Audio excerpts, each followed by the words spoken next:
The At Your End Step podcast is brought to you by Comic Town. Check them out at www.comictown.net and search for Comic Town Gaming Center on Facebook.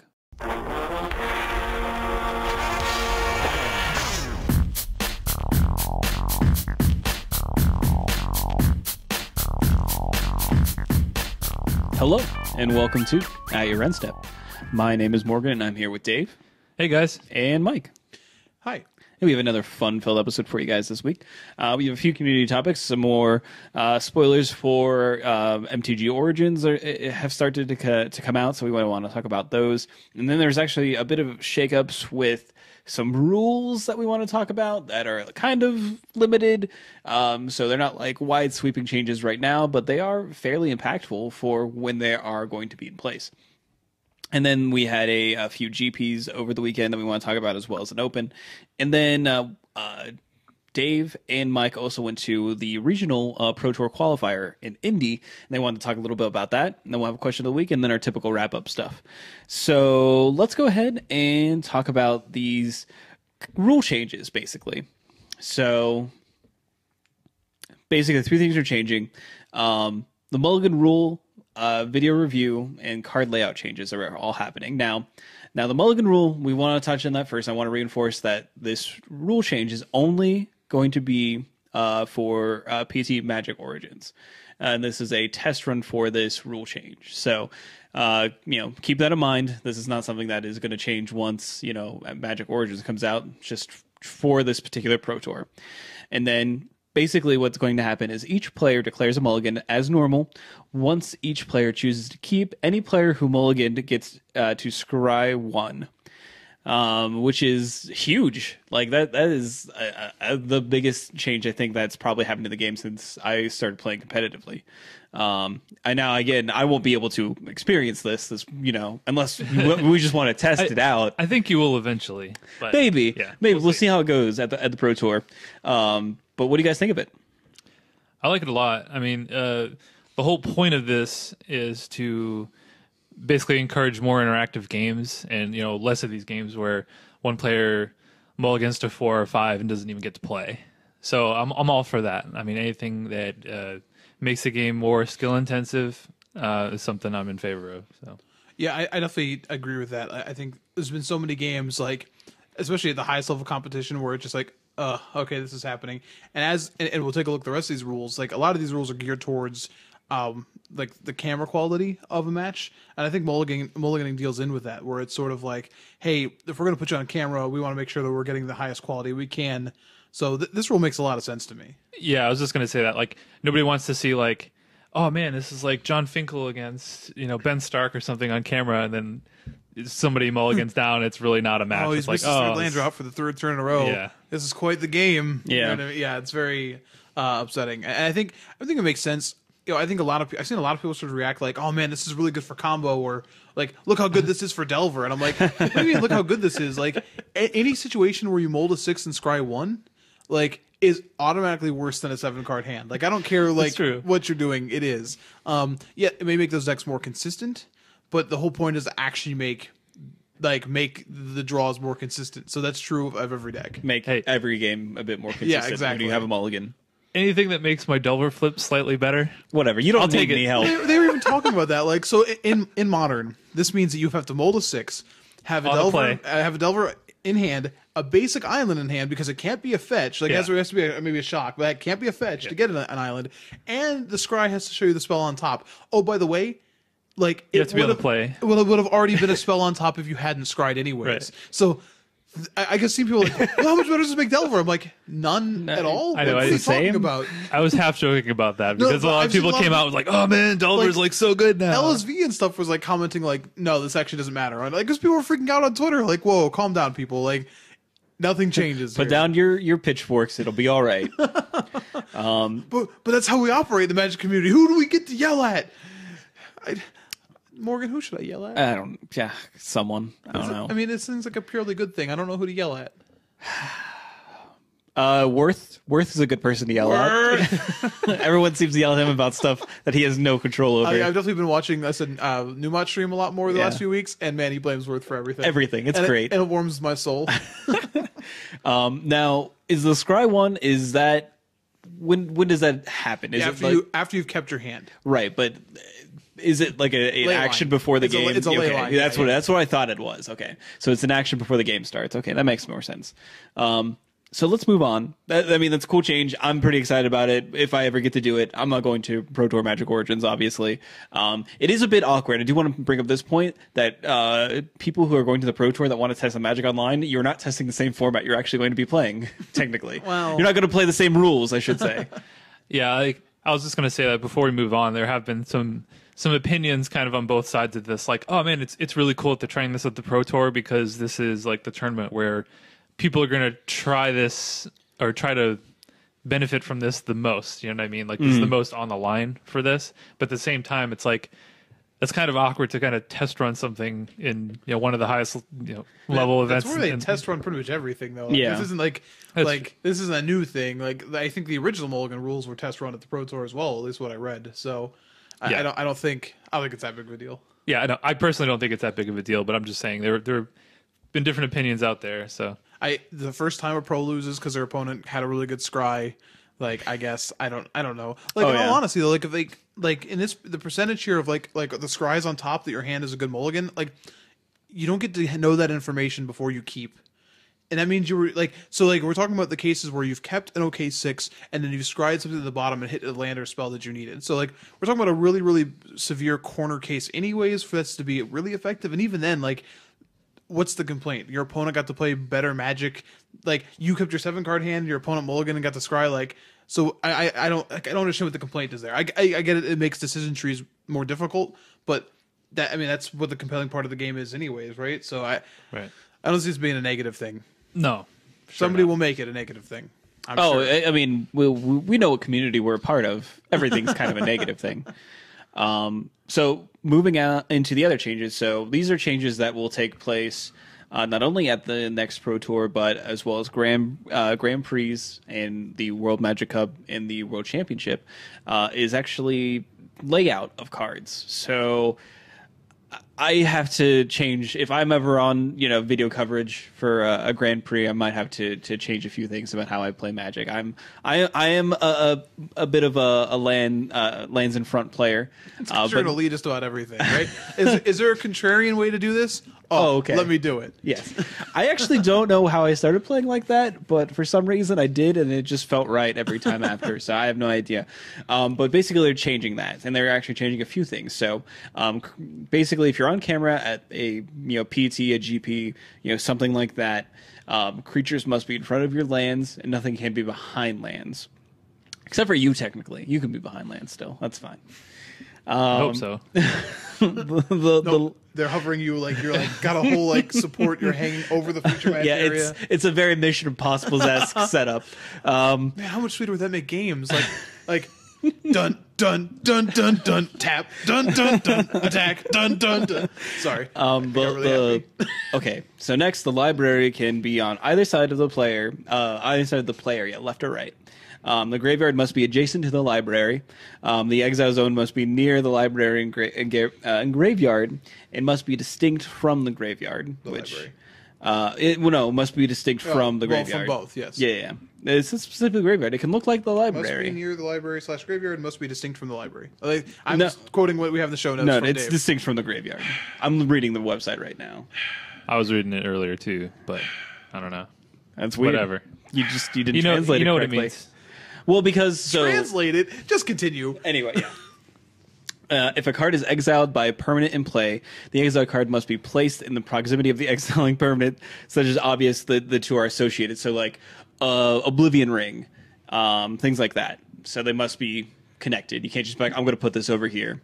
And then this is a direct shot at poor Adrian Sullivan. All untapped cards in play must face the controller of that card. Yeah, they made that just for one person in our community, maybe others, but really one person in our community. And Adrian Sullivan has been on a quote to say that if there was a rule that said he couldn't play that way, that he would not. But since there wasn't, that's how the way that he played. If you don't know, Adrian Sullivan plays with all of his permanents facing you if you are sitting across from him. And his graveyard kind of goes across. Yeah, like the table. Nearest him. So basically, he's like lands in front. then behind the lands are your permanents, and then behind that is like his graveyard kind of going across. Makes no sense. It's a abstract painting basically on the other side. So yeah, I mean, together it looks like a person. This will forever be known as the Adrian Sullivan rule. Yes, correct. Now, it should be noted that this is on camera, so he can continue to play this way as long as he's not specifically on camera. Now, there is a little like memento, like a little like thing at the end. They're like, hey, by the way, we encourage you to play this way all the time. You don't have to, but it would be cool if you did that. So we would appreciate it. So they're sort of pushing that way. Obviously, like, have you ever seen like a learn how to play Magic sort of like insert? The little mat setup, it tells you like this is the setup they're looking for, and it makes total sense. Like the game needs to be recognizable at all times. I was telling Dave, like, if you ever watch Hearthstone coverage, like, even if you don't know what Hearthstone is, like, the setup is very distinct, and you never get to put your runes in front of your creatures, or they don't let you do that. They want you to be seeing the same thing every time you see a game of Magic. It's a consistency thing, so this makes total sense. I think it was actually a long time coming. There's been a couple of people who like begrudgingly been essentially on Twitter like oh, I like it this way, but I get it, I understand. So yeah, it's a good thing for video coverage for sure. I totally agree with that, though. I kind of do like the quirky little things that people do. Like, I think it's just like, I don't know, like, it's like everybody has their own style, their own ways of doing things. So like I kind of like that. So like I really don't mind like when I'm playing against somebody and they have like lands in front. I'd honestly like doesn't affect me at all. No, like I don't even notice it. So I mean, I don't know. So you're saying like everyone's like throwing curveballs and Adrian Sullivan's throwing the spitball, kind of like Vaseline under his hat, like sure. And then the last change that's going to be happening is it revolves around video coverage. And basically, this change would allow head judges to review video coverage for a feature match, basically, and also that judges can be staffed to watch other matches. Additionally, dedicated members of judge staff will be stationed to watch matches that are broadcast live as part of video coverage for Pro Tours, the World Championship, and the World Magic Cup. So they'll actually have specific judges to be table judges, basically.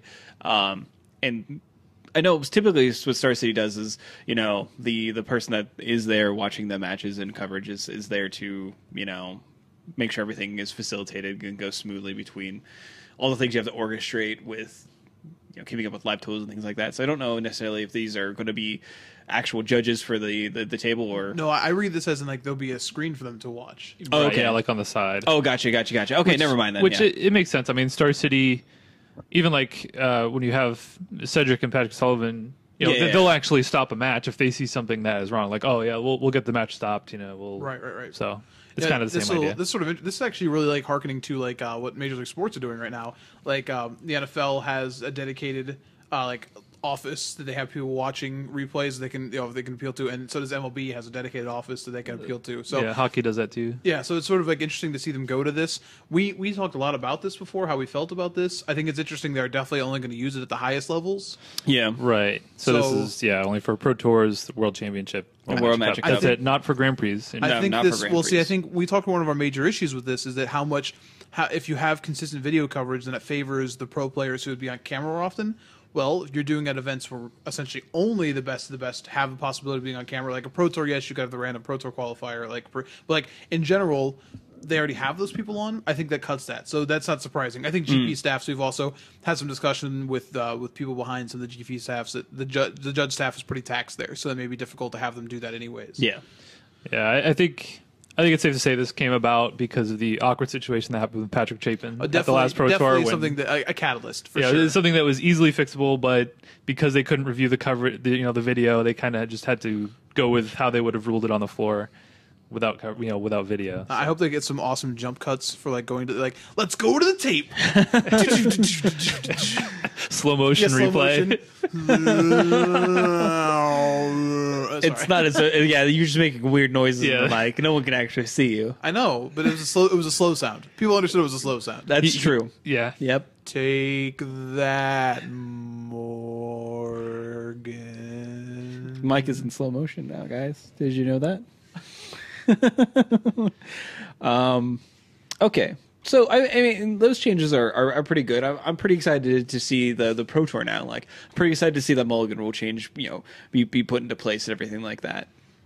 I think that'll be fairly interesting to see how that works out and get actual feedback from the players that are going to be there. Yeah, I think we'll be actively excited when we're watching coverage for this Pro Tour. And like the first person, something like Mulligan's, and it's like, oh, he's gonna scry one. He's gonna scry one. Like it's gonna be something really exciting. But like 3 months from now, it probably will have gone well, and we'll just be doing it. So Right, it'll just be like, oh, okay, well, this is just this is just fine then, and then we'll be able to have this wonderful experience where we get to scry when we mulligan, and we'll probably cry less when we mulligan. All right, let's talk about some Origins cards. So we are pretty deep into spoiler season at this point in time. The spoilers are coming fast and furious. They certainly are. We'll be done this week, right? Friday, we should have all the cards. I think so. Yeah, I think so. I I think know that's what that typically means. how they do it. Yeah, I don't know if it's a 2-week season or a 3-week season. Wait, what does that mean, Dave? Next week is our Magic Organ. Organs. I messed that up. Magic Organs. Magic Origins. Palooza. No. Za. So yeah, we of course will have a very long, very hard to edit, very good Origins review episode. Let's hope it's not 3 hours. Oh, it's gonna Like be. the last It's one. always super long. It is a large set, actually larger than your typical large set. So like, yeah. There are a lot of interesting cards too. Oh yeah, we're gonna talk about a lot of complaining things. about this. Hey, listen next week when we hate our jobs. It's great. All right, so we do have a few cards that we kind of want to talk about. Mainly, like we're kind of sticking to like the spicy rares and the mythics at this point in time. So, but the first one we talk about is Starfield of Nyx, and this is a 5-mana white enchantment. So it's 4 and a white for a enchantment that reads: at the beginning of your upkeep, you may return target enchantment card from your graveyard to the battlefield. And then it says, as long as you control 5 or more enchantments, each other non-aura enchantment you control is a creature in addition to its other types and has base power and toughness equal to its converted mana cost. So it's Opalescence. Yeah. This is the card that was in the, Journey to Nyx file, and they were like, oh, we can't do this, scratch it out. Yeah, I literally do not understand why. Like, they must have been terrified of what they were doing in Theros, because literally the best enchantments we've seen in Standard have come out of the Khans block, and now here, like, don't get me wrong, we have like Corsair Crucifix, but like seriously, like Jeskai Ascendancy, the most powerful enchantment we have in Standard, not from the enchantment block. Actually, I mean, Corsair Crucifix has to have a shout out. That's a very powerful enchantment. I still think most powerful definitely is Jeskai Ascendancy. Oh, sure, I don't get me sure. wrong. Like, It's just an engine. It's a powerful engine. Right. This card, I like this card a lot. I think it does some really cool things. Maybe, I mean, the argument I've seen is maybe they were afraid that it was going to be like Future League get tested too well with the block. Like the format would have come down to like these decks versus like having destroy all enchantment effects. So you stick it in here in the core set.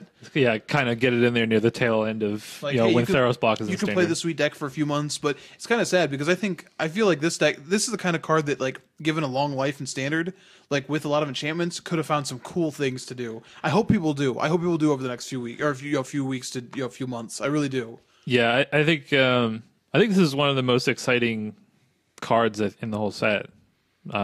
Personally, I think there's a lot of different possibilities. You can use this with Commune with the Gods. Is that the one that searches for an enchantment? So you can fill up your graveyard and potentially find this.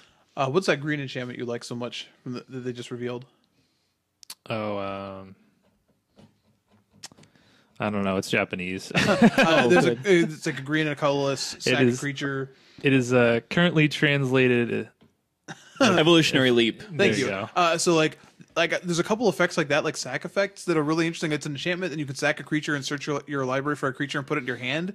So it's like you can play this really cool game with Starfield and Nyx. So like there's also the font that's a 2-blue enchantment that you can sack to draw 2 cards. So it's like, oh, like destroy your creature. Oh, in response, sack this enchantment.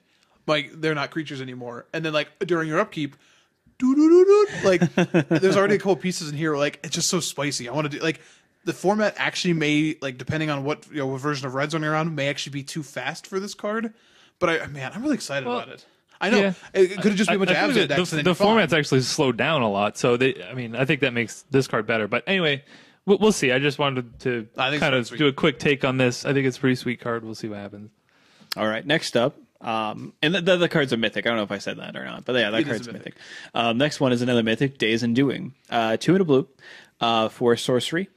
Each player shuffles his or her hand and graveyard into his or her library, then draws 7 cards. If it's your turn, end the turn. It also exiles itself. Correct. Man, so this is like the 5th or 6th time they've tried to print a Time Twister variant. They're so hit or miss. Like, they're either obscenely broken and you get Time Spiral, or they're really, really bad and you get, what was the other? Time Reversal. Yeah, Time Reversal. This card's interesting to me. I think a lot of people have said like it's super, super broken. I don't think that's the case. But it's powerful for sure. I don't think it's broken, though it has an interesting wording on it where it says, if it's your turn, end the turn. So if you could somehow cast this on your opponent's turn with, like, say, a Quicken. Or that ley line of Antissa. Patient. Yeah, I mean, a lot of people have been snapping up those Quickens. Now, I don't know if that's actually going to be a thing, but it is potentially something very powerful that you can do in Modern. I mean, you need to be like there's so many ways to look at this. Like, you need to be winning the game either like very quickly, or knowing that your control cards are better than your opponent's cards. Like, if you're going to have an equivalent effect like this, you could also just be an absolute monster and have something like I don't know, like a plagiarize effect, and then LOL. Some kind of Notion Thief. like a Notion Thief, Days Undoing. I'll draw 14. So that to me sounds hilarious. But like, in all honesty, like, I've seen people talking about it like Modern Burn, and I know, like, you know, that sounds a little like, you're like, I don't know about that, but then recognize that a couple months ago we were very happy to play 4 Treasure Cruise in our burn decks. Like, not comparing the 2 cards. However, we do get Time Twister and Ancestral back to back, so just take that for however you want. People said the same thing for Affinity, where you can, like, maybe you can use those cards quicker, and a Control Shell where, like, maybe your card quality is just better at that point. Like, you know, when you cast Days Undoing on like something like even like Time Twist or whatever else, if you're doing it late enough in the game, then you don't have the mana issues that you would have early in the game, like for a control deck. So I think this deck will see a lot of play. It's got a pretty hefty price tag right now, though, so I think I'm good. No, it's, again, Mythic, you know, just like don't do it. It's probably a bad idea. Anyway, next up we have very lacklustery.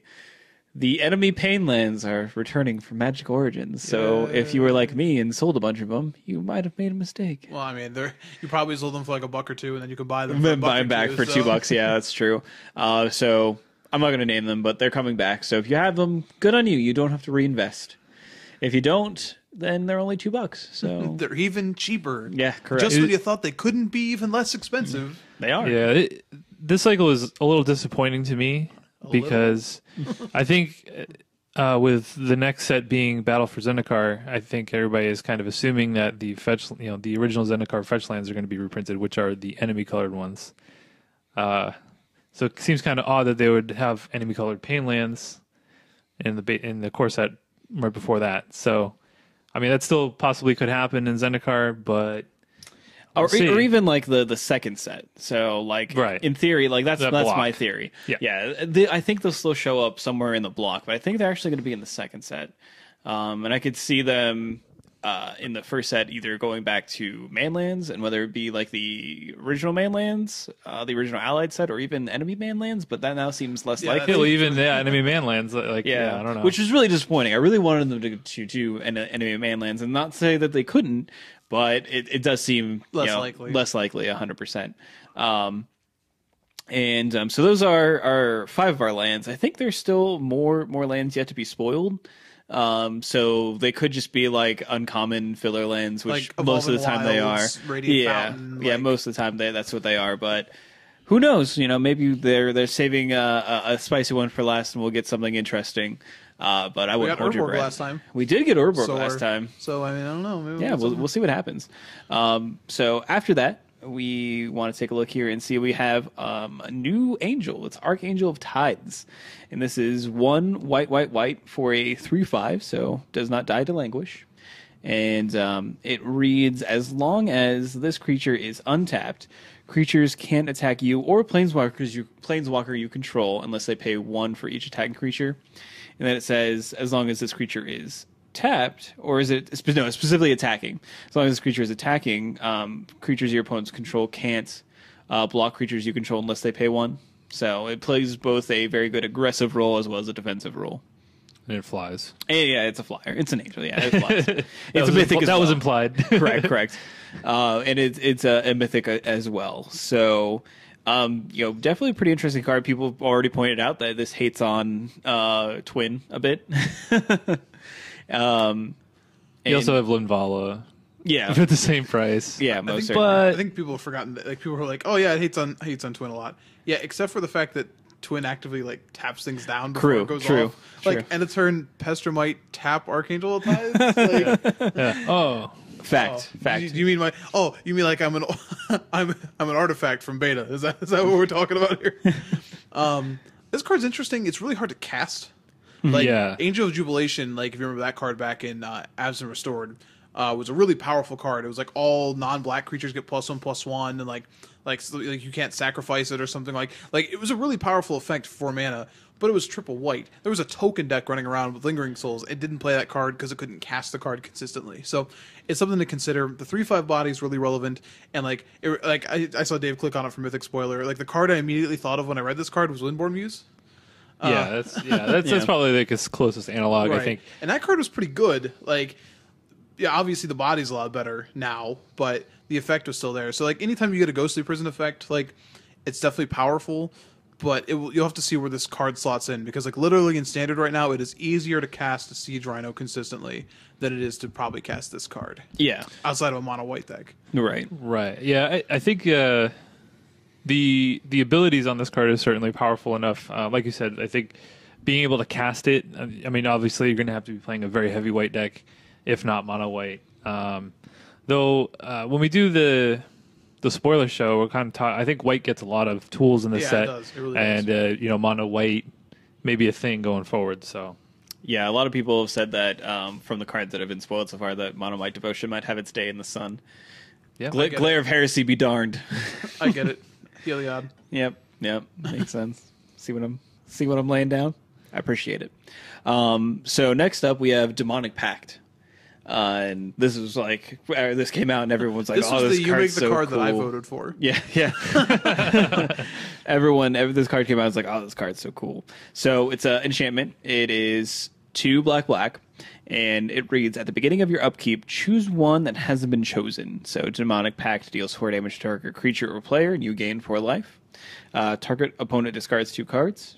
Draw 2 cards, or you lose the game. Don't pick that one first. I would recommend choosing that one last.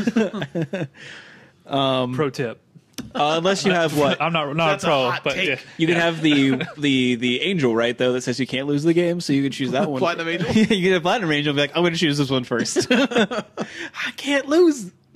So, like I said, this card was spoiled, and like, so I have to concede, I definitely had an earlier point where I was like, I mean, this card's kind of cool. It is designed very well, and it is something that hasn't really been seen before. So, like, that is pretty interesting. I do have to admit to that, but this card just doesn't do it for me, in my opinion. Just in my opinion, I'm just like, It could be like... I'm not doubting that it definitely could be powerful, but I'm just like, it doesn't inspire me, So I don't know if this card is going to see play, but it does. You obviously have to build around this. You have to have a plan. What are you going to do once you cast this card? But I think just the card itself, I mean, if it sticks around for 3 turns, it's a 5-for-1. So it's definitely, it's going to get people's attention. So I'm excited to see what people will do with this. This scratches all the right itches for me. Just like, I like this so much. I tweeted out a picture from the show account of PV doing a gatherer search for all the ways you can like sack enchantments, destroy enchantments, bounce enchantments. Like, actually hilarious. I think the best one he mentioned, he wrote an article about this, was like having Starfield of Nyx and then making it a 4/4 creature, and then you choose the mode to deal 4 damage to itself and you gain 4 life, so it dies. And then you can bring it back. Oh man. I think I don't think this card's a really slow planeswalker if you want to evaluate it that way, that its ultimate is like the worst thing you ever like. Hey, does your planeswalker ultimate win the game? Well, For someone. technically. But man, I really like this card a lot. I hope it sees play. I plan on trying to play it. So I mean, like, I don't doubt that it could be something, but I just wish, like, I wish that I felt what people felt for it. Like I think people went nuts over this card, and I just didn't feel it. It just felt like so weird to be in that place and just like not get it. And I didn't want to not get it. Yeah, I mean, I don't think this card's like insane or anything, but like it's just like super interesting. No, it's so cool. It's like a really cool card. It's just like, oh man, like the little kid in you is just like, ooh. This is kind of like for me. The way I felt when I saw this is like how I felt when I saw the big Garrick, the Apex Predator. I was like, oh man, this thing's just like crazy. I hope this sees play. See, like, and I guess maybe I'm just more of a Garrick fan and not a Liliana fan, so maybe that's why. I'm Team Garrick, so maybe could be why I don't like it as much. Don't do that. Go to the next card. All right. I want to be done with spoilers now. You just broke my heart. All right. So the next card is a straight up throwback. All right. We need what, like a glass breaking sound? Yeah, a Stone Cold reference. Can you put that in there? Post production here, Morgan. Yeah, we can see what we can do. All right. No promises. If there's no glass breaking in this, I didn't do it, and I'm sorry. But we've Goblin Piledriver coming back. Now this is a Woo! this was a originally little Ric Flair in there. All of them. Just get them all in. If you smell. Was Are we going back to this now? was this in an Onslaught, right? Onslaught. Okay. Correct. So originally printed in Onslaught, it reads 1 and a red for a 1/2 Goblin, protection from blue. The only card with protection in the entire set. Correct. And then whenever Goblin Piledriver attacks, it gets +2/+0 for until end of turn for each other attacking Goblin. So, yeah, I mean this has, I think, more immediate standard implications and then possibly modern implications, as most people have already written about. I just want to say I really appreciate that they used the original art on this. They did. Oh yeah. Also, it's a Goblin Warrior now, so some of those Warrior cards, maybe that's a thing. I don't know. He could be a. Oh God! What's the Bloodshed Fanatic? Like sack for power? You get that, and you get the guy that gives double strike. Oh God! like attack with all those goblins. He's an 8-something. Oh, sack him, you lose 8 life. Yeah, Nice. Man, I love this card. I played this card. I mean, Dave and I both, I think, cast this card and attacked with it all the time. Yes. It's got some things holding it back compared to what it's done in the past. It doesn't have some of its best friends legal, which has always sort of made the card better. Like Goblin War Chief being really the big one. Yeah, like ways to give it haste. Most notably. So, but there's definitely a lot of goblins in the format right now. Namely, one Goblin Ravelmaster, which these two guys are like doing like chest bumps in the background, and even something like Horthing Outburst, where when you get to like attack with this and Horthing Outburst, like now before, like imagine a scenario where like you're like, okay, cool, turn 2 Piledriver, Horthing Outburst, and they just play like their Anafenza or their Siege Rhino. Well, now you actually get to attack. And then, like, they can still chump a token if they want to, but they're going to take, 7? So, like, now they can, block this, and then you get your 3 guys in. So, this card has, there's enough cards that can make it okay in Standard, but I don't see it doing what it used to do. Yeah. That's true. But, yeah, it's definitely, like, a very powerful card, very iconic card, I would say, for Goblins. Oh, yeah. And a really cool reprint. I will say you might see an uptick in cards like Frenzied Goblin that's in Standard right now and make it so they can't block, or something like Hammerhand. While that's still legal, you can give it haste and make something not be able to block. So maybe that's a thing. We're also kind of getting a Goblin Shortcutter. We're getting a Subterranean Scout in the set, which is a 2/1 for 1 and a red. When it says when a Subterranean Scout enters the battlefield, a creature with power 2 or less can't be blocked to this turn. So that's a thing. Hey. Heel Cutter is also legal. Yeah. So there's you could even curve that into that into Heel Cutter, which is nice. So I definitely think it'll see play. So I don't see it being as powerful as it was. And honestly, Pro Blue meant a lot more when, like Dave, you pointed out when Psychotog was the creature to get past. Yeah, or like Aquamoebas or whatever. Right, and when bounce effects were just more commonly played. So a lot of the control decks played something like a disperse effect. You know what I mean? Like Repulse. Yeah, something like this. And so this was a card that got around that sort of thing. We haven't seen like an unsummon that was playable since Vapor Snag. They've mostly been sorceries since then.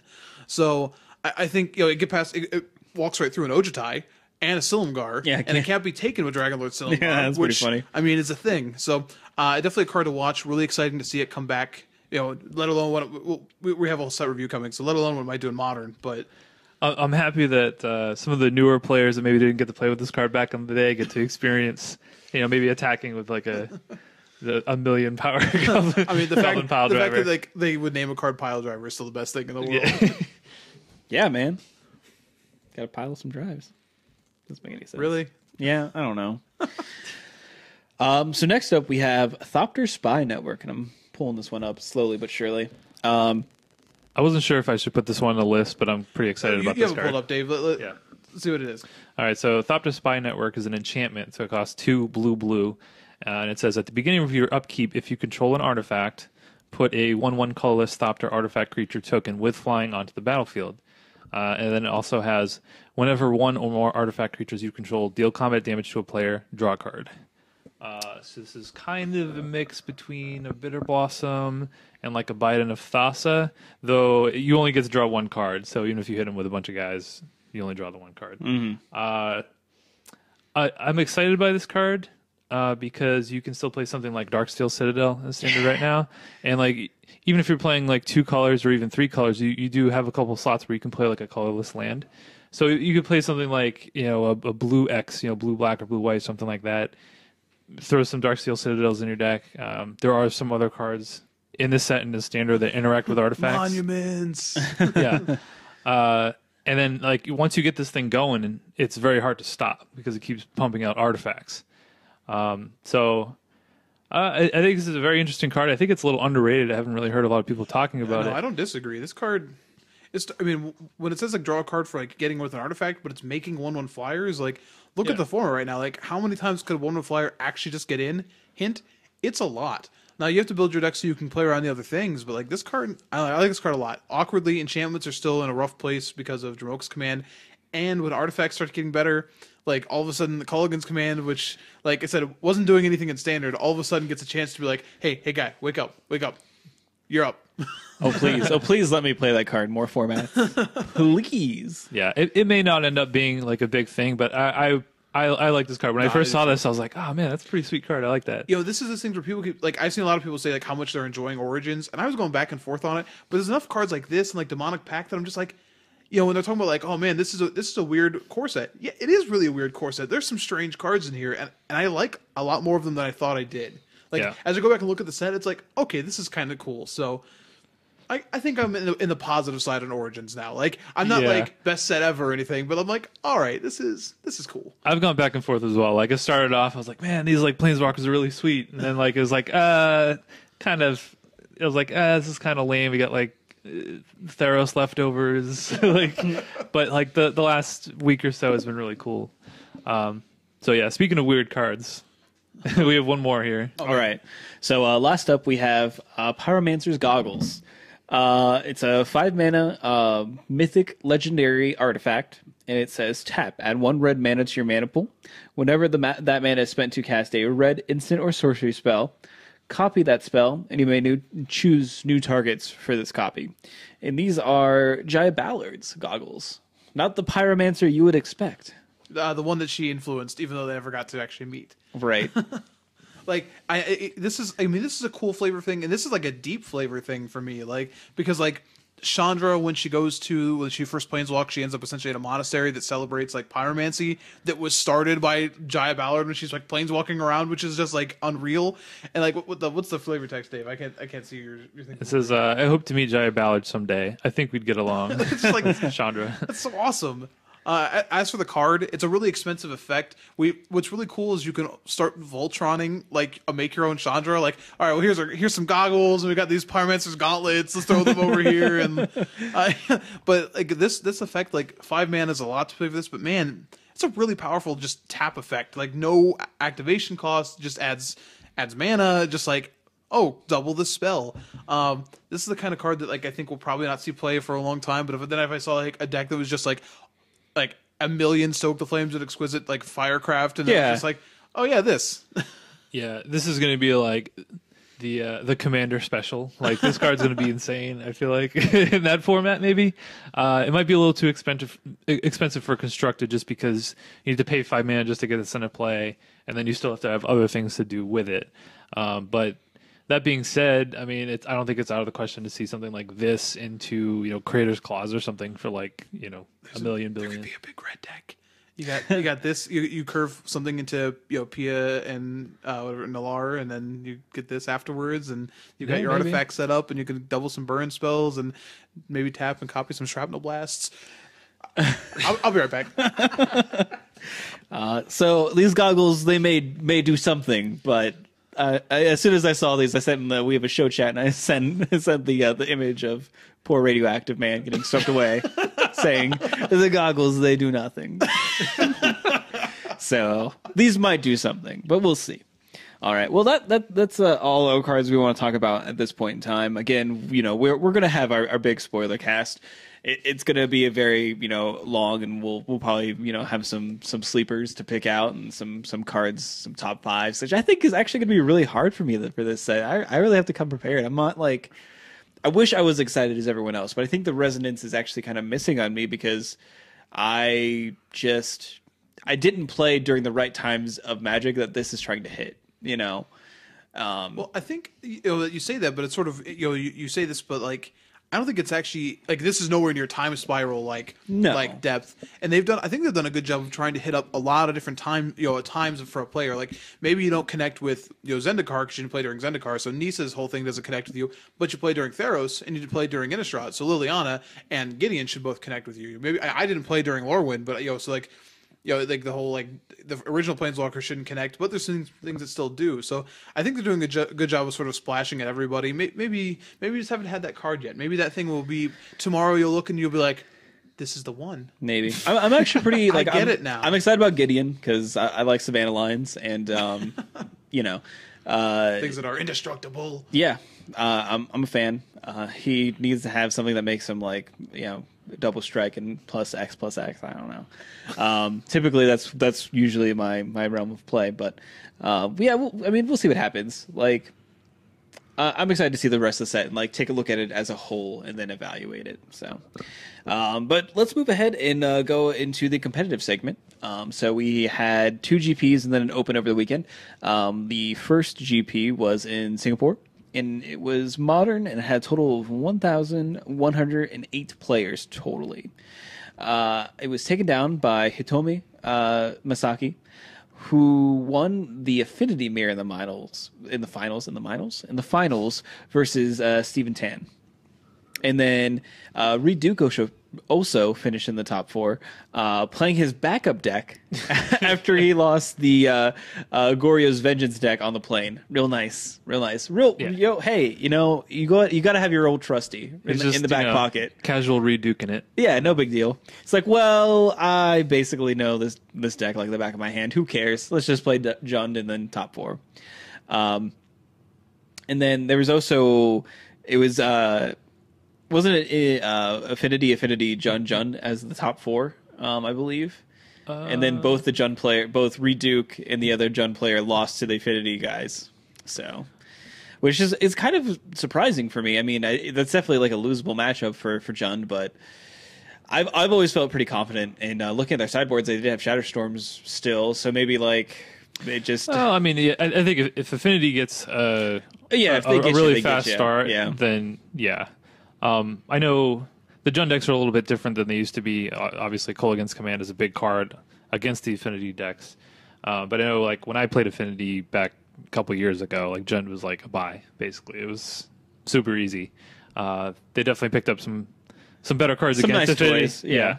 But, I think overall, Affinity was probably a little underestimated probably in the last couple of weeks. I think it's definitely fallen off of people's radar. A lot of people assume that throwing a couple of Mulligan's commands in your deck is enough to beat them, but you really do need to back that up with something like a Shatterstorm effect. Even playing the Grixis decks, which are generally pretty positive against Affinity, you have a lot of removal, but they can still just get you. So I mean, they're playing generally now. Like I'm taking a look at these ones here.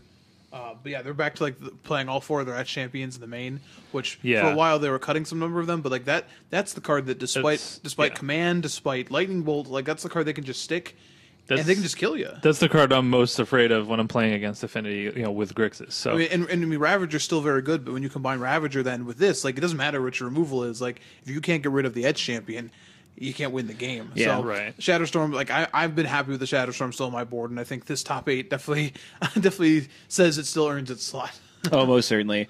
We even see so Reduke definitely had the Shatterstorm. The other, I was like, we just mentioned Reduke for a second. Reduke, who was absolutely on the Grishol brand deck, and then it was lost on his flight. Like he lost it, so he's like, I guess let's play Jund. Right. Top 4. yeah. We covered that at the beginning of the show, but it's fine. Why did I miss that? Yeah, it was right at the I beginning. know you just woke up, but we already talked about it. I apparently just lost my mind. I'm very sorry. I am absolutely sorry because I try not to do that. Oh, cool. Mike just hit a time warp. It's fine. I don't know what I do not remember that. Oh man. You're gonna listen to this episode over and you're like, oh man. Yep. So, and then Kaita Kawasaki's Jund list had Damnation in the sideboard as well as 2 Knights of Soul's Betrayal, which can definitely be like a damper to the Affinity party. So your lands can never wake up; they are very sleepy. I do want to point out real quick here, and I'm not sure how much into the decks and everything we're going to get here because we have a lot more stuff to go over. But the 2 Affinity lists in the finals were actually pretty different. You had the Saki's list. The winner had. He's basically like a mono red version, where 4 Galvanic Blast. Yeah, he's not colors playing on the board. Right. Yeah, he has other colored cards on the board, but pretty straightforward. A lot of 4-ofs. He's just basically looking to end the game as quickly as possible. Whereas Steven Tan is playing Thoughtcast and Dispatch and Master of Ethereum in the main deck. I will say that there is a lot of advantage to just playing just 4 Galvanic Blasts, and then you don't have to. There are times where you don't hit that colored source. You don't hit the Mox Opal or the Springleaf Drum or something like that.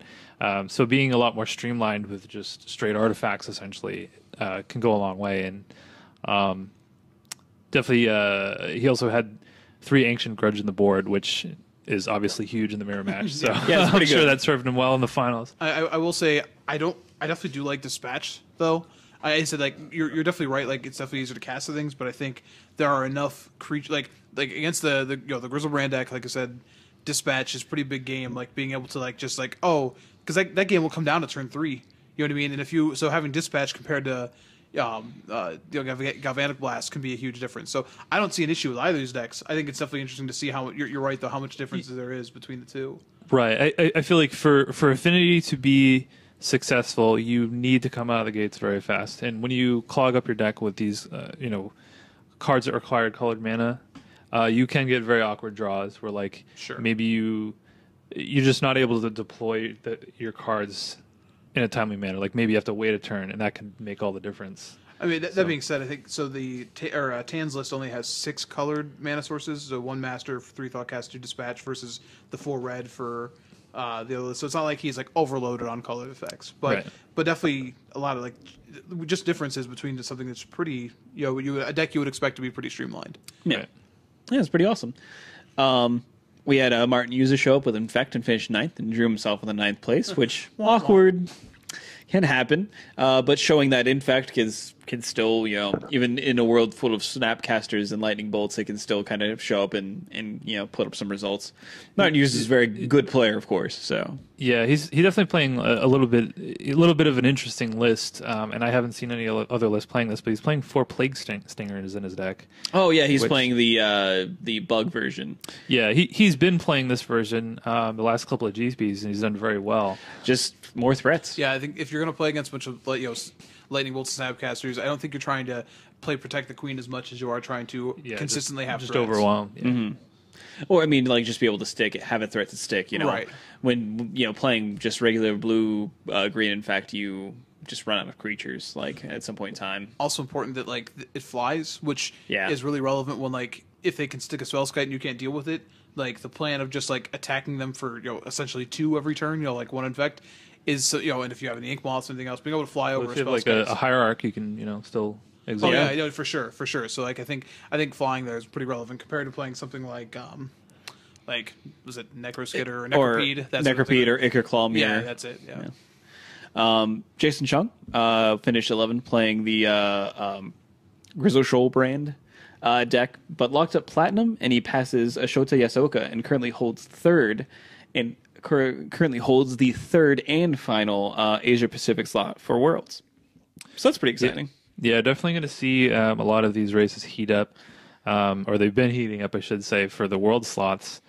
Yeah, they have. We'll talk about the next one too. That's, Yeah, but like we only have 3 GPs left before the Pro Tour, and the Pro Tour is the last tournament for basically the cutoff for who goes to Worlds. So we'll definitely see what happens. A lot of close races. Yeah, I want to talk about this deck for a second here. Obviously, we've seen this so quickly becoming a staple. Like I've seen it a bunch online, but I feel like before you get into it, like I feel like if a player like Reed Duke, who has always played the Jund, he's been playing Jund and Modern for a long time, and for him to be like, I'm going to put down Jund, I'm going to play this deck, that tells me that like this deck is probably pretty broken. Like, so it is pretty broken, but the more I've like played against it, the more I've seen people playing against it, I think this deck's actually really beatable. Like super beatable. Yeah, and people just haven't figured it out yet. I think if people are worried about a ban, and I honestly am sitting here saying right now, just having looked at it, I hope they don't. Now this deck there could be some other new innovation, something else that we're not seeing. But so far this deck has been super, super beatable. I think this deck is just preying on the fact that Lightning Bolt is the removal spell in the format, not Path to Exile. So if I think if anything, I think this deck might actually be the deck that could bring Jeskai back into the format, which is really weird to say. But I feel like this deck, I'm going to say something crazy. I feel like this deck may end up making Modern even healthier. Yeah, no, I do agree with that to a point. What I don't agree with is that Path to Exile is good against this deck. I don't think it is. Unless they like threw the breach in a World Spine Worm and you just don't want them to get tokens. Because like if they just get a Gristleband in play, you're probably lost. So I mean, I don't think that's true at all. Like maybe they get to draw 7 cards, but there is like the most of the games I've seen this come down to, especially against the Lightning Bolt decks, is like I mean we watched our friend Elliot who won a PPT this weekend playing against this deck in the finals, where if you can keep them off their creature, like they can play Grizzlebrand, and then they can't actually draw cards. Like you can actually nickel and dime them out of it. Like that's consistent plan I see. You can, but once they get the Gristleman in play, they can actually kill you at instant speed. Dave's a Gristleman. Gristleman? That out. They say Gristleman? They can't. Gristleman. Generally, they can't if they have more than 14 life. I mean, right. But in this form, like their mana. I'm just saying, like, yeah, like No. Path is not the end all of this deck. Like, I mean, you have to if you pressure them and have Path, then yes. okay, but like what? Like I'm not telling you to play like blue white Gideon control and have Path. I'm telling you to play Jeskai, which plays Lightning Helix and Lightning Bolt. Okay. Like I just like I think Path is definitely better than you're saying. It's this deck. Like yeah, they can win through through anything. Like that's true. It's but better than Lightning Bolt, but I'm just pointing both? out they can still win. I really hope they actually don't like shotgun like ban Goryo's Vengeance or something for this. Like I think this deck is really beatable. And I think it's just another deck to be prepared for. Yeah, I don't think they'll ban it, but it's definitely getting harder to play since Goryo's Vengeance is like $40-something now, $50. Yeah. So it's one of those modern things. Hashtag modern, just modern things. Yeah, I think it's interesting that everybody, coupling up with my Grizzlebrand on a Sunday afternoon, just modern things. I do think it's interesting that this is kind of the hot deck of the moment. And then we also saw, Amulet Bloom is still a thing that people just don't like, and people hate that deck, and everybody's calling for bans. But you really don't. They're not dominating tournaments. I mean, we didn't see any of these in the top 8. We had obviously this one finishing in 11th, and then we had Amulet Bloom in 12th. But other than that, I mean, not really seeing it. I think this is just.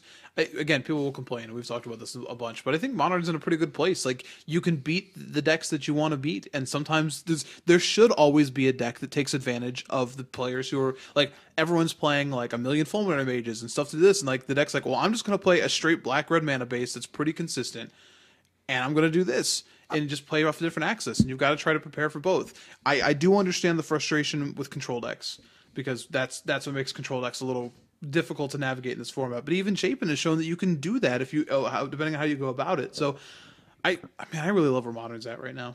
Yeah, I think the biggest thing in Modern right now is you could play the style of deck that you like to play. Like I like playing Delver style decks, so I play that. Morgan likes playing grindy green black decks, and he has a couple different choices there, so you can play that.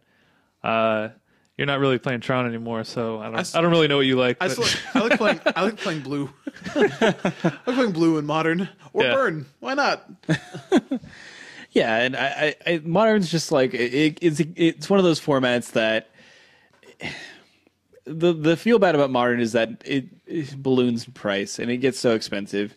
And it's not like Legacy where you can like pretty consistently invest in a deck and be able to play that deck, you know, tournament to tournament, and not a lot of things are going to shift, but things can shift in Modern where things do become better or worse. So and when get you're banned. and when you're paying, you know, X amount of dollars, whether it be like $30, $40, $50, or $60 to go to one of these tournaments, you want to give yourself the best shot at performing well. And if you can't find, you know, if your deck is on the downswing, you're probably not setting yourself up for success. And I think that causes a lot of, you know, bad feelings for the format. Which is something that Wizards has honestly tried to fix with Modern Masters, you know, 1 and 2. But we see things where suddenly, you know, there's, you know, Goryo's Vengeance is a, you know, $50 card when it was a, you know, $12 card or something like that. It's insane. And when you have like the recent buyouts that happen in Modern where it's just like, it's not like Legacy. You don't see that happen in Legacy. A lot of the cards slowly gain in price, but don't just like, you know, explode. Yeah, I don't disagree. I do think that it's more difficult maybe to do it, but I do think Wizards are starting to do a better job of this. Yeah. I'm not talking about Modern Masters because like that's its own thing. But I mean, I'm looking at like look at the 13th place list in Modern, which is Burn. And right now in Standard, you could own Eidolon of the Great Revels, and you could have gotten them for $4 or $5 very recently. They're back over 10. But you also have all these fetches in the mana base that were under $10. Bloodstained Mire was $8 for multiple weeks. You had Thoughtseizes that were back at 10 for a long time when they were before this. Again, they started going back up. But I think there's a lot of these decks where those parts of the staples, like there's a number of decks in the top 16 where you could have had, you know, staples like number 14. There's 4 Collected Company in this, 4 Dramoka's Command in this. You know what I mean? Like you can build that way, and that's something you cannot do for Legacy. Yeah, Sure. like personally in my collection, I mean, I basically can play the burn deck. The only card I don't have is Goblin Guides, which are a little expensive, but I have literally every other card in the deck. So like that's not that bad. I mean, I'd have to drop like $80 to get a set of Goblin Guides, not but more at this point in Like time. I haven't. $120. Yeah, I oh haven't really? checked it out. They're not 20 anymore. No. Oh no. Well, oh no. But so like I understand like the person who just joined and was like, oh man, Modern seems cool. I just started playing Magic. How do I do it? Well, it's going to be rough for you. But I think that was true no matter what. But I think if you are a Standard player who builds this way, who's played the game for a long time, Modern is actually not that bad. Yeah, you have your Goryo's Vengeance cards, but that's true of even in you know Legacy. You can say cards generally move slowly, but if all of a sudden the Goryo, look at when the Shallow Grave deck, you know, Tin Fins or whatever shot for a second. You have a bunch of cards in that deck in Legacy. It was just like boom, boom, boom, boom. Because Shallow Grave was a Mirage. Yeah, You know what I mean? Like so, you know, like look at Lion's Eye Diamond did a few years ago. I mean, it literally went from like a $20-$30 card to boom, almost $100 a piece. So Legacy definitely has the ability to do that as well. But I think you could build a lot of these decks. Start building through Standard. I mean, look at Origins. Like you can open packs of Origins and start. Oh, look, I have Goblin Pile Drivers now. You know what I mean? And even if you don't play them, you can trade them because it's a Modern staple or a Legacy staple. You can trade it for real cards. So, yeah. So sorry that I'm talking about this format. I like this format. Okay. I'm just directing. Yeah, it's I fine. think we should move Sure. on to the next GP. All right, so let's move on to GP Buenos Aires. It was Standard and had 704 players. It was won by none other than Pascal Maynard, playing Abzan Megamorph. So clearly he knows what he's doing. He's now tied with Alexander Hayne for the GP slot for Worlds. Maynard does have the tiebreaker since he has 5 GP top 8s to Hayne's 3. So that's awesome. So Pascal Maynard is like just all he does is win, win, win, right? Yeah. How do you think he afforded to Go to GP Argentina? That's weird. I don't know. Could be he I don't opened know. well. It probably cost like a couple $1,000s, maybe. Maybe. It definitely is not cheap to fly internationally for sure. Who knows? You know. Well, he gets a GP in his hometown, I think. This Oh, yeah. weekend, right? Yeah, Is he perfect. from Montreal? Yeah, at least you know, somewhere in Canada. It's pretty big though. So. Yeah, it's pretty small. I'm sure they're all close together. Yeah, he's all driving distance, perfectly fine. So the rest of the top 8 are all relative unknown players.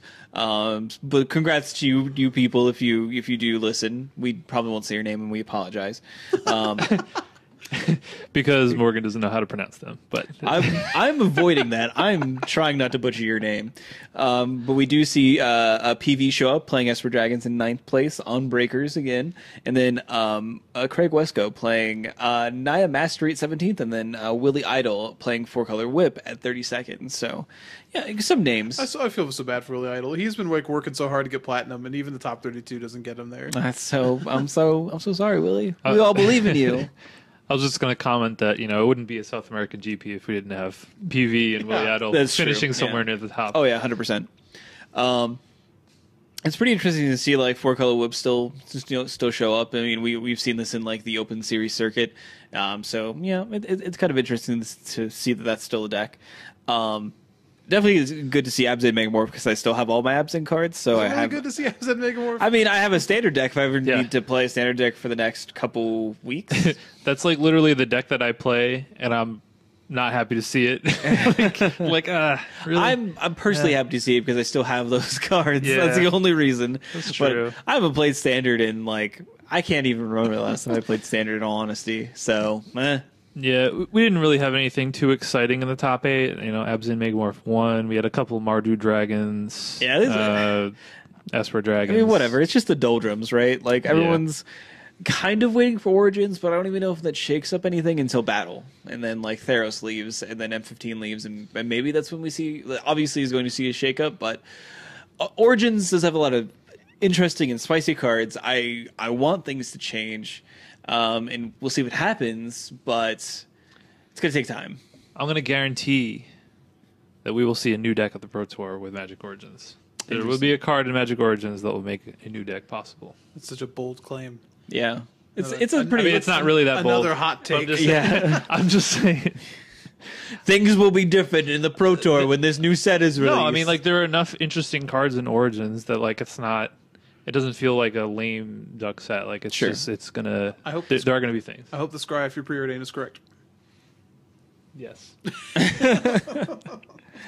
All right, so obviously we just talked about how Standard's kind of lame duck. Let's quickly, briskly go over the Baltimore Open for Star City Games. This top 8's ridiculous too, right? Yes. Top 4 in particular, is pretty insane. It has 444 players. Andrew Boswell takes it down with Abzan aggro, so Abzan still reigns supreme on the weekend. Almost. And I didn't see it, but from what I understand, game 3 of that match was actually just unreal. He apparently played a masterful game. Yeah, I have not gone back and watched it, but I plan on it. Yeah.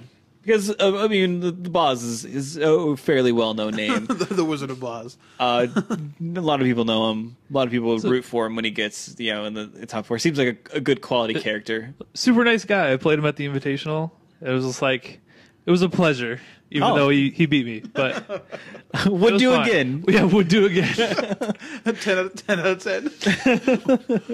would be beaten by him again. Would lose again. But the top 4, we have Chris Anderson, Brad Nelson, and Kevin Jones playing. Kevin Jones playing Jeskai aggro with Ojutai. I believe. Brad Nelson with Bant Megamorph, and then Chris Anderson with Green Red Devotion. So, I mean, I imagine that must have been a very, very exciting top 8. And we see people that have consistently done well, specifically in Standard this season, kind of rise to the top. So, makes sense. I do want to point out that Brad Nelson had an interesting little combo in his deck. Do tell. Well, he's playing Bant Megamorph, so that means Dragon Lord Ojutais. And he's also playing main deck Johnny Steadfast. Oh. We saw this at the GP the week before. He added a Steadfast, but we talked about this. It's a pretty sweet interaction. Yeah. Yeah, give your Ojutai Vigilance, first strike lifelink. Yeah, good to see Steadfast seeing some play before he gets out of here. By the way, though, plus oneing your Raptor is also unreal. First strike, Death Touch, Vigilance. Yeah. Wow. Attack for 4 and Ghoster. Yeah. So, I think we talked about Steadfast before. When we first revealed that plus 1 was going to be sweet, especially against the red decks, and then to see it literally the thing that's actually the most effective on it right now is the Vigilance. It's actually crazy, but it's cool to see a card get a little bit of love before it goes into the never seen again out of an EDH pile again. Oh man, I want to play this deck now. Yeah, this deck is sweet. Except for I don't really want to play Raptors ever, but because I just don't want to own Raptors. I have them right now. Well, if it were up to me, it'd be banned. So Can I play a Dave standard format? yeah. Oh man, I want to play this. I want to go to a standard event. I and play told this Dave I deck. wanted to build like Bant Dragons because I think it'd be sweet, and you'd have like Ojutais and Dramokas, and you'd have Den Protectors for your sweet spells. And then I'm like, but every time you start building the deck, like as soon as Deathmas Raptor. it's like I need a Deathmas Raptor, and then I just No, scrap no, it. no, no, no. We did have a bunch of grinders at this tournament as well. I think Baltimore is kind of it's in the the northeast area Yeah. where you have a lot of the SCG grinders. So you had people like Danny Jessup, CVM, and Harlan Fear finish in the top 16. Yeah, I mean it makes sense for them to make the trip. It's And, not that bad of a drive, James really. Buckingham, Jim Davis, Ross Miriam, all in, like 23rd, 24th, Yeah, 25th. I didn't even go that far down. Tom Ross, I think, finished 32nd. Yeah, man, I would not want to play in this open. Yeah. I'll tell you what, jeez, a lot of good people. But I think it's cool to see like Bant Megamorph kind of show up, and with the Johnny Steadfast, I think it's kind of the interesting innovation, and I think a lot of people are gonna kind of jump on that and it be kind of the new hotness. I mean, Disdainful Stroke again continues to be an good all-star in these mid-range matchups. Like I mean, the best card, like the deciding cards in these decks, outside of like Den Protector and Deathsmith Raptor, outside of that combination, every other card that's going to matter, going to affect the board, it's 4 mana. I mean, Yeah. you're going to play Siege Rhino, you're going to play Dragon Lords, you're going to play Planeswalkers, whatever it is, you're countering it with Disdainful Stroke. So it's pretty good right now. I do want to point out we had a couple other sweet mono red decks in the top 8. Goblins. Not the ones you would expect. We had mono red goblins played by Bobby Birmingham, and mono red devotion played by Dylan Heisen. Huh. I wonder where we've seen that deck. That's Yeah, weird. It this sounds mono red devotion is very similar to something we might have played a couple months ago. Why does it work now? I mean, he definitely went further into devotion. Like he played Fanatics, which is Yeah. really the key difference in our decks. And his sideboard, we tried to go like anti-control with the sideboard, and he just added every burn spell currently legal. Yeah. Which I mean, if you want to turn into the burn deck, you can. So definitely interesting. Yeah, we didn't think that our list was the worst thing in the world, so it's kind of nice to see that the shell obviously could still be played. Right. Yeah. I mean, I think the main deck is only probably 4 cards off of what we had. I think, like you said, he has the Fanatic of Mogus, but other than that, I'm pretty sure we had all the same cards. Yeah, it's pretty even like the close. one Ash Cloud Phoenix. Yeah. So Dylan Heisen, you owe us some money. I don't know. What? No, we could. Copyright. At least somebody could win with it. We could have done well with the deck. He gets to do whatever he wants because he did well with it. It's his Whatever. deck. We gave him the idea. I'm Yeah. going to put that down. We gave him the idea. Did we? No validation. Totally not probably not true, but we did it. And then mono red goblins is very similar to just kind of your standard mono red deck. However, it does have 4 obelisk of Erd, so that's kind of weird. That's what makes it goblins, quote unquote, I guess. Yeah, that's the tribal card right there. But yeah, other than that, it's your pretty standard, red mono red. I mean, if deck. if you're gonna have a deck that you just slotted pile driver into, this is it though. He's already got 4 yeah. frenzy goblins. Like, Oh yeah. maybe you're just cutting the 4 swift spears. But Monastery Swifter is kind of lonely. It's like, oh, I'm not one of you guys. All right. One of these I don't get a things bonus. is not like the other. be like you. I don't get a bonus from Obelisk of Erd. Sorry, Jungle Books just immediately comes to head. Yeah. All right. So the last thing we're going to talk about, and this kind of will warp into our question of the week, is everyone in the room but me, One of these things is not like the other, went to the regional PTQ in Indy. Obviously, I was in Indy for Indy PopCon, but these guys went to a tournament, and we definitely want to kind of get a little bit of their story, and then we'll kind of roll into the larger question of the week. And you guys can do that at will. So go ahead. Oh, you want me to go first? Anyone. Yes, I do. Well, usually we do the person who did worse goes first, but it didn't get much worse than what I did. My tournament was a complete and utter disaster. I went 0-3 drop. It was really not that unexpected considering I didn't really test that much. So I couldn't even be that mad about it, though I don't know if testing would have really helped. The pool that I got was pretty average. Definitely misbuilt my deck. So, I mean, I think, maybe if I had played the format a little bit more, I could have made a little bit better build, but I'm not sure if it would have mattered all that much. The power just wasn't there. I ended up playing just like a straight blue-white, and I had some decent rares. I had, what's the general? Shuyan. Well, I had Shuyan, yeah. Dragon Scale General? Dragon Scale General. Those, I mean, that and Shuyan, they were okay. What is this? Oh, There's the sealed deck building article. Maybe that would have been nice to read last week. Today? yeah. How was that helpful? Yeah, there's Neil Oliver. Who is literally playing that sealed format right now? Like, who in the world is doing that? Literally nobody at this point. what I was just looking at Channel Fireball, and there's a Dragons of Turkey sealed deck building article by Neil Oliver that came out today, June 30th. Oh, it's very timely. That would have helped. Why didn't you go forward in time and then go back? Is that also, didn't Reed Duke also come up with a mulliganing article today? Oh, yeah. He actually said today that it was actually, he's like, oh, go read this worthless article. Yeah. So, sorry, Dave. Neil Oliver was trying to have your back, but he was a bit late. Yeah. They want you to have the sweet tech. But, yeah, for me, it was kind of a mix of, my deck didn't really have that much removal. So it was like slightly underpowered. Ran into a lot of mana issues, which was awkward because I just had 2-color deck. Like I wasn't even splashing, which I probably should have been splashing, but I wasn't, and it just didn't matter anyway. So, yeah, I did a lot of battle boxing and, cheering Mike on as the day went on.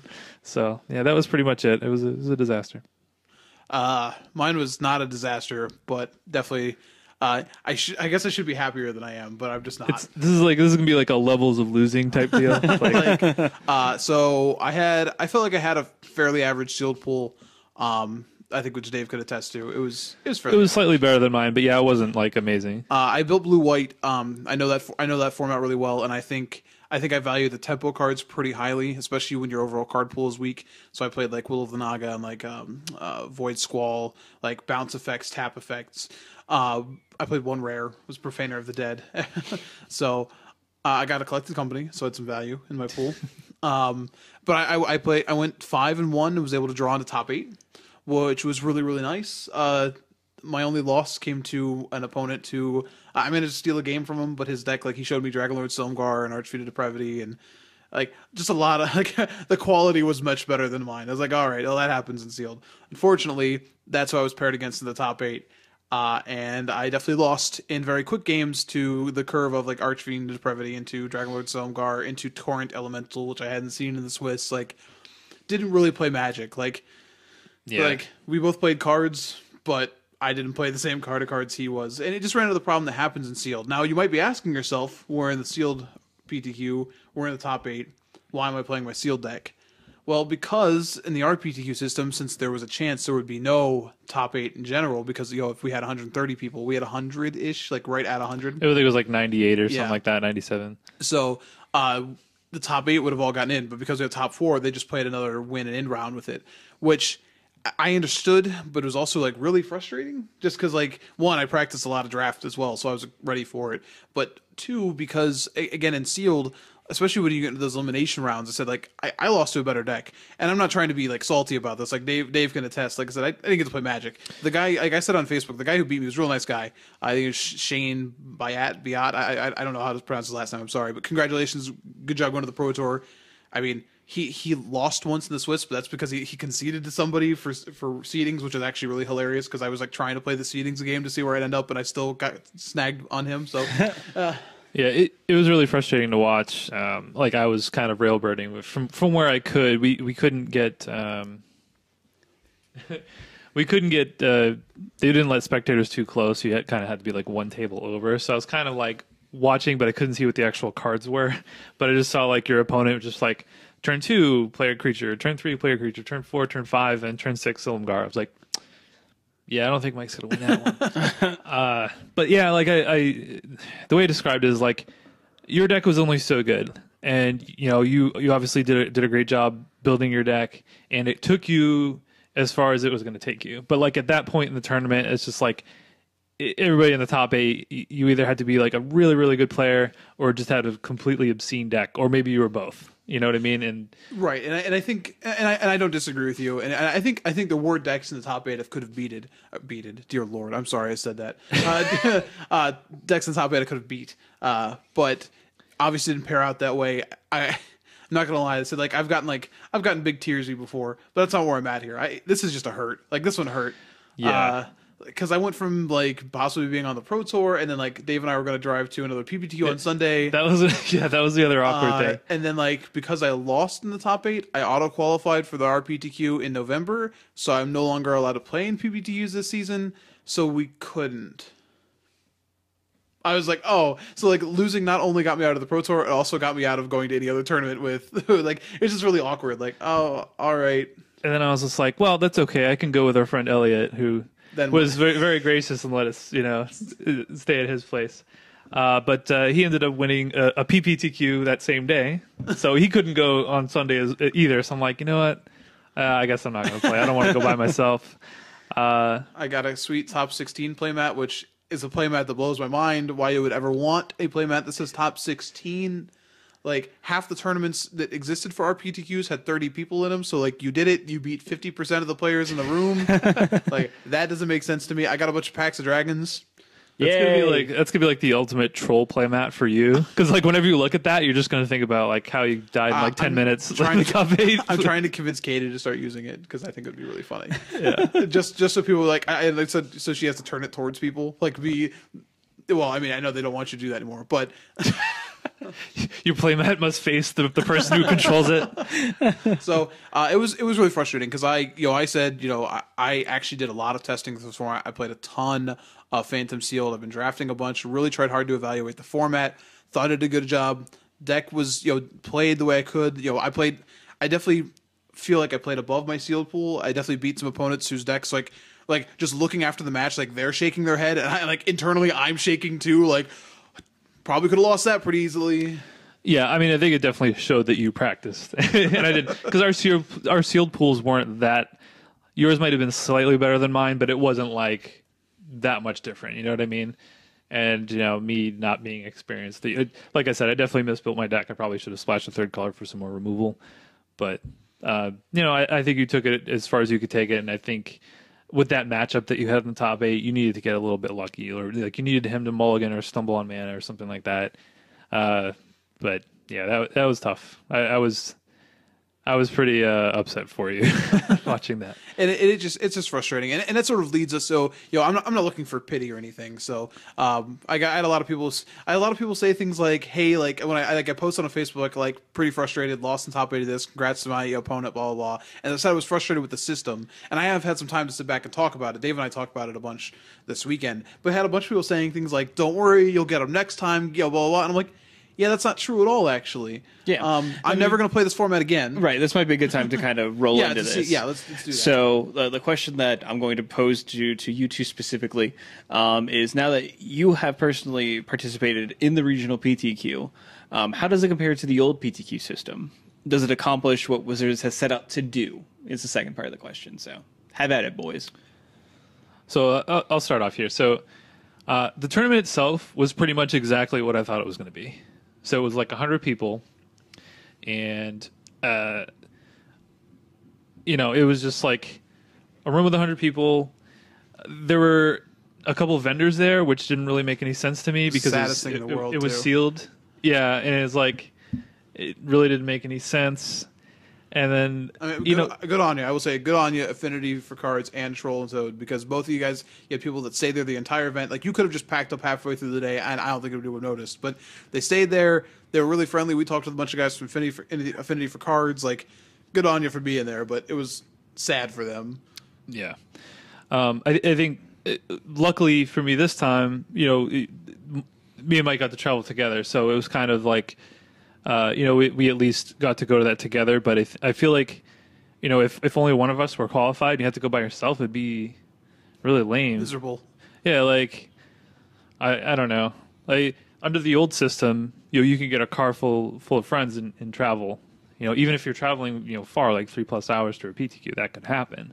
And it's I definitely talked to, I talked to at least one person there that was just oh yeah, I had qualified for the last one, but I just didn't go to the regional because I didn't have anybody else to travel with. Yeah, the closest one was Chicago at that point. So right, hooray! Nothing like driving to Chicago by yourself.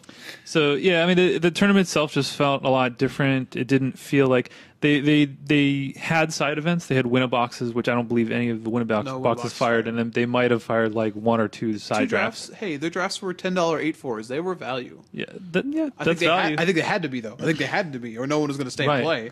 Right, but it was just I don't know. It definitely didn't have the same feel to it. No, halfway through the tournament, you had no one there.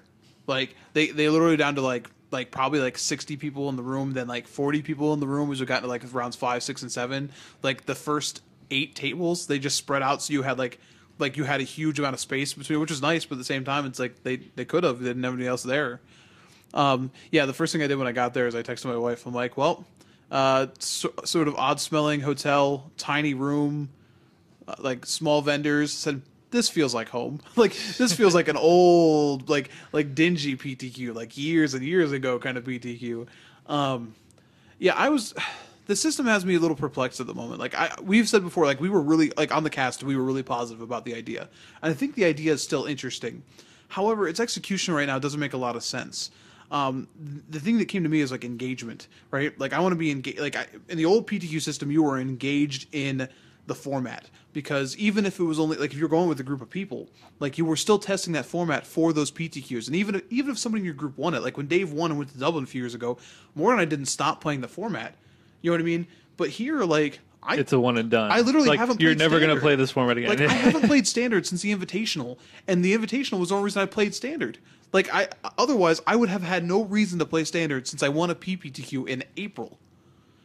And now now I top 8 an RPTQ, and now I don't have to play again until I'm not allowed to play again until September. So I don't even have to be engaged. I don't have to be engaged with Magic Origins. I don't have to be engaged in the product. I don't have to care at all about any of your formats for months at a time. This is like I'm saying. This is like the old rating system. Like, oh, I'm sitting on my rating. See ya. Yeah, I think another thing that I forgot to mention about traveling with friends is like, as you kind of drop out, you can do side drafts, just team drafts. And I'm kind of an old school guy. We used to do the old 3-on-3 drafts back in the day. Not so much anymore these days. I guess people don't really do that kind of thing anymore. But hey, they had that was GP Charlotte. That was insane. Yeah, but that kind of thing is awesome. But unless you just have a big network of people that that would be there, that wasn't really an option. Yeah, and I think we talked about that before. That this aspect of like sort of losing out on the camaraderie. And what's funny is like the Pro Tour itself has such a team aspect to it, and the PPTQ system really actually like doesn't help that idea at all, which is sort of odd. Now maybe they don't like the teams, and that's fine, but it is odd that like it's such a big deal, and they do sort of celebrate it at the Pro Tour level, but now they sort of destroyed it at this level, and even grinders wise, like the competition level we could talk about. Like there were some grinders in the room there. You know what I mean? But even so, like you could tell, like the PPTU system, and this is I'm not saying anything about this player, so I apologize if you're listening or anything else. But I had a player sitting down for deck construction, 2 people away from me, counting his deck list before we got packs, counting his deck list. I asked him, I'm like, hey, what are you doing? He's like, oh, I printed it out beforehand, so I wouldn't have to worry about it. I'm like, for what? He's like, for Standard. I'm like, well, this is sealed. And he was like, what? Like, this isn't a joke. I'm not making this up. Yeah, this actually happened. Like, I had to explain to him, and he was like, oh. And then I'm like, what? And I just happened to ask him, like, what if it had been Standard or a Modern instead? And he was like, well, I kind of have a Modern deck. And I'm like, what? Like, what? You know what I mean? And that's on Wizards. Like, this is not readily available. Like, you can go Google it. You can kibble Google it, I suppose. Yeah, we talked about this a little bit before, where like that wasn't entirely clear. I didn't even know what it was until we had to be told. A couple weeks before. One thing that Star City Games does very well is if you qualify for one of their invitationals, they send you an email ahead of time saying, "Hey, you're qualified for this," and it'll tell you what the formats are, where it is, where, when, etc. Everything. Something like that would be nice. I even mentioned that like even if you win the lowest form of IQ they give out, if you win an open trial, I can attest to this. You win an open trial, you get an envelope with information. Like, you now have a buy for an open, or here are the invitationals you could possibly use this qualification at. I won the PPTQ, and I was like, do I get any information about this? They're like, oh, no, just check the websites. It's like, oh, okay. And then a couple weeks ago, I did see our names were on there. I was able to confirm that. They did add those. Okay. But it just, man, it's frustrating and weird. Like, it's just like, people were confused about the format. You're playing a format that literally has nothing to do with the Pro Tour. Like, we didn't draft. We didn't play any form of constructed. We played sealed. It doesn't exist on the Pro Tour. What skill are we testing to feed into it? Yeah, that's Your completely luck, valid. your luck point. skill. How much luck value did you wear your +5 luck hat? And then, that's not entirely true. Like I said, my opponent had a busted deck, but he played correctly as well. Like, I mean, you can, Yeah, you can play a busted deck to a loss just as well as you can to a win, but it's a little bit easier to get to the win. You know, I mean, you can play a little loose if your end game is Dragon Lord Silumgar. You know what I mean? Like, and he didn't. You know what I mean? So it doesn't. You know, it helps there, but it just, I don't know. I'm getting more and more frustrated with the system as a whole. Yeah, I think they're kind of moving in the right direction. I feel like so the season that we're currently in is you can play in PPTQs that are modern or sealed, and that makes sense because it feeds into the modern Pro Tour. The RPTQ for this will be modern. Will be modern. Okay.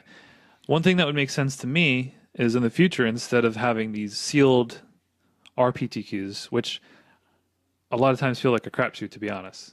I mean, it just does. Having like a draft RPTQ. Now, I know logistically that might be a little bit more difficult to do, but it makes sense because that's a Pro Tour format. That's something you're going to have to do at the Pro Tour. That's a skill you need to have at the Pro Tour. Exactly. So to me, that would make more sense. I don't know if that's something that they plan on doing, but I mean, these tournaments aren't overwhelmingly large. I mean, 100-person tournament, that's not ridiculous. That's on the high end. Now, we haven't gotten the official numbers from Wizards. I'm waiting on those, but there were some Reddit threads, you know, people posting, and the numbers that's a whole other can of worms, because you had things like Canada getting 3 RPTQs and having a combined player total of like 120 people, so that's 12 invites for 120 people. And then you had Japan having a 120-person RPTQ and getting 4 invites for the same amount of people that Canada's getting 12 invites for. So purely space, you know, like well, Canada's just big. They get more, right? There's a population. Like, you know, we're getting punished because we're in the Midwest. If you look over on the West Coast, there were a number in California that had less than 40 people. You know what I mean? And then you also, and they can't fix this, but you also get punished by who you're playing with. There's a picture I think BBD posted on Twitter. Go take a look at the Norfolk top 8 one, where BBD is in 9th, and you have like 5 or 6 actual names in top 8. And now those poor people in Norfolk, like, just based on proximity, yeah, they had a smaller tournament than I did. They also had like a bunch of people who were actually just pros sitting in their midst. You know, so I don't know I don't even know how you go about fixing that, but there is a huge disparity between where you live, who your competition is. Like, you can literally you could fly to Utah and qualify for the Pro Tour. You know what I mean? Like, to be fair, it's kind of been that way all the time. I feel like it's always been harder to qualify in the Midwest. But I also think now you have some players who are qualifying for the RPTQ, and it's under the system. We saw those people there who, I mean, I won a 16-person PPTQ, so you can list me under this. I don't really care. Okay. Who probably aren't at that level of competition. So you know what I mean? Like, well, yeah, it's just like you said with the person who was like, well, I kind of have a modern deck. Yeah. But it's like, what if it was modern? It's like, okay. Yeah. It's frustrating. I don't know what the answer is. I love the idea of draft PPT or draft RPTQs. I think that would be great, because I'm assuming they're going to switch on and off between constructed and sealed for the RPTQs. So I would like to see them switch to draft. That would be much better. I could see them maybe looking at a point system. It requires more bookkeeping, so I don't know if they want to do that. But I mean, that's how the Invitational, you know, sort of series works. And honestly, Star City is doing a lot of that stuff for their series just a lot better than Wizards is right now. So it's interesting. Yeah, I don't want to be entirely negative. To kind of answer the second half of that question, where, you know, is it accomplishing what Wizards is setting out to do? I feel like one of the really good things that it's doing is it's involving the local game stores. Like Mike, you're qualified for the next regional, and our friend Ellie is qualified, and we also have people like Bobby Colgrove won a PPTQ. Had to get the name in there, and our buddy RG from you know, up in the Cleveland area won a PPTQ. So I actually know a bunch of people that are now qualified. So now I'm incentivized. I really want to qualify now, and I literally today I went down and I made a list of all the ones that I could potentially go to, and listed them out. So yeah, I'm really going to try to qualify for that now, and I'm going to go to some stores that I've never been to before. So I mean, that's broadening my, you know, scope of. You know, I'm going to visit some new stores. You know, maybe I'll meet some new people.